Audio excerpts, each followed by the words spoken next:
तो ये मूवी शुरू होती है नल को दिखाते हुए, जिसको क्लिंटार नामी प्लेनेट पर कैद करके रखा गया है। बताया जाता है कि इस प्लेनेट पर सारे ही उसके बच्चे हैं जिन्हें सिम्बियोट्स कहा जाता है, जिन सब पर नल हुकूमत करने के साथ साथ जुल्म भी किया करता था। नल के जुल्म बढ़ जाने पर सभी सिम्बियोट्स ने तंग आकर एक प्लान बनाया और अपने ही बादशाह नल को कैद कर दिया। अब नल अपने आप को इस कैद से आजाद करवाना चाहता है, जिसके लिए उसे कोड एक्स नामी किसी चीज की जरूरत है, जो कि वेनम सिम्बियोट और एडी की बनाई हुई है। ये सिम्बियोट इस वक्त जमीन पर है और अब वो किसी पैरासाइट की तरह एडी की बॉडी के अंदर रहता है। खैर, नल को किसी भी कीमत पे अपनी इस कैद से आजाद होना था। उस डिवाइस को, यानी कोड एक्स को हासिल करना था, जिसके लिए वो एक प्लान बनाता है और जीनोफेगस नामी बड़ी बड़ी क्रिएचर्स को पूरे यूनिवर्स में भेज देता है ताकि वो कोड एक्स को ट्रैक करके नल के लिए हासिल कर लाए। लेकिन ये काम इतना आसान नहीं। जीनोफेगस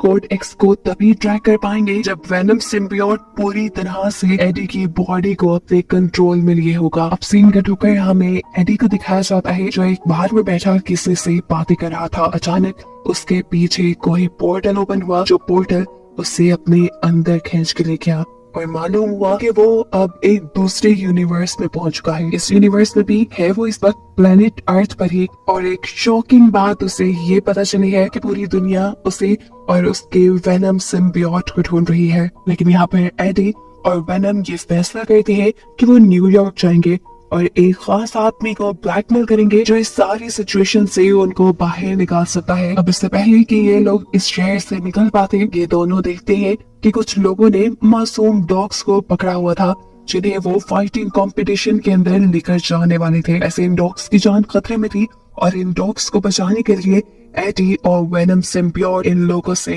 लड़ने लग जाते हैं। वेनम सिम्बियोट के लिए इन आम इंसानों से लड़ना कोई बहुत ज्यादा मुश्किल नहीं था। उसने बड़ी आसानी से सभी लोगों को अपने कंट्रोल में कर लिया और आखिर में इन सब के सर भी खा लिए, जिसके बाद फाइनली इन दोनों ने उन गुंडों के चुंगल से डॉग्स को भी आजाद करवाया और अब ये तैयार थे न्यूयॉर्क जाने के लिए। अब रास्ते में देखने को मिलता है कि वेनम सिम्बियोट ने एडी की बॉडी के ऊपर पूरी तरह कंट्रोल लिया हुआ था, जिसकी वजह से उसके आसपास मौजूद जीनोफेगस को उनकी लोकेशन के बारे में पता चल जाता है। इस सीन का टोकर हम एरिया 51 को देखते हैं, जो एक अंडरग्राउंड फैसिलिटी है। इस फैसिलिटी के अंदर देखने को मिलता है कि एक लेडी साइंटिस्ट ने बहुत से सिम्बियोट्स को कैद करके रखा हुआ था, जो काफी अर्सा पहले वेनम सिम्बियोट के साथ ही यहाँ जमीन पर आए थे।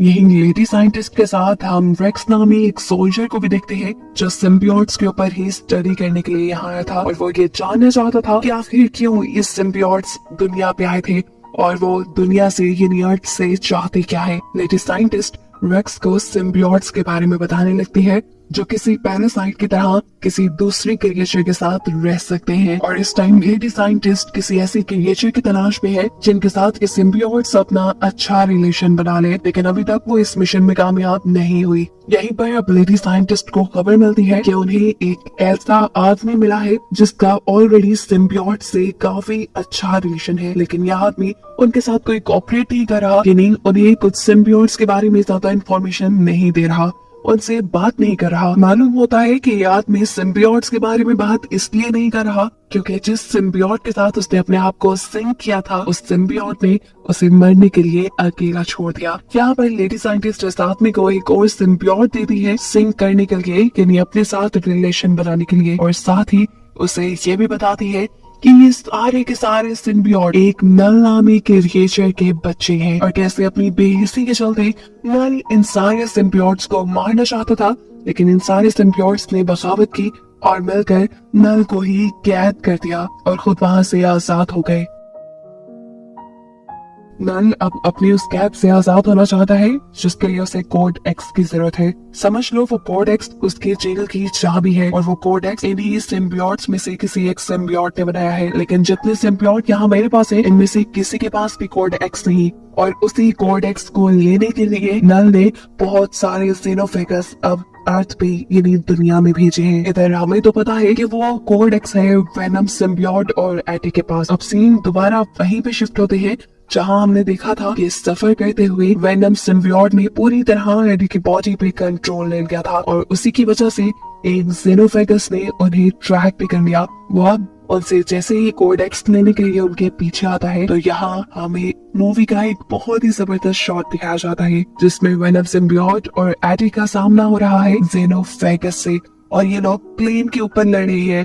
इनकी लड़ाई ये ज्यादा देर चल नहीं पाती क्योंकि जेनोफेगस प्लेन के इंजन में आकर मारा जाता है। लेकिन अब इस इंसिडेंट से एक अच्छी चीज ये हो गई थी कि वेनम सिम्बियोट होशियार हो गया था। वो ये जान गया था कि जब भी वो एडी की बॉडी पर पूरी तरह कंट्रोल करेगा, उसे कोई ना कोई जेनोफेगस ट्रैक कर लेगा। इसलिए अब उसने एडी की बॉडी को कंट्रोल करने से अवॉइड करना शुरू कर दिया है, और ये बात उसने खुद एडी को भी बता दी है। ये कहते ही उसने एडी को प्लेन से नीचे फेंक दिया और उसे बचाने के लिए खुद किसी पैराशूट की तरह उसके ऊपर की तरफ उड़ने लगा। अब एडी को तो ज्यादा कुछ पता नहीं था कि वो क्रिएचर जिसने उसके ऊपर हमला किया वो कौन है और आखिर वो चाहती क्या है।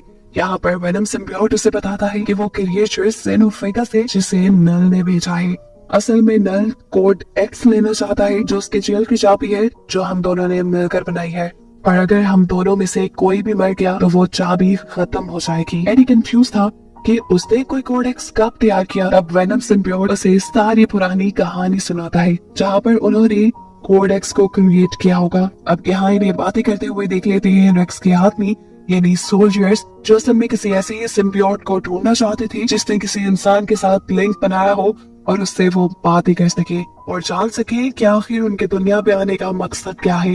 एडी खुद इतना ज्यादा ताकतवर नहीं था, लेकिन जैसे तैसे करके उसने इन सोल्जर से बचने की कोशिश की और अपने आप को बचाने के चक्कर में उसने गलती से एक सोल्जर को भी मार दिया।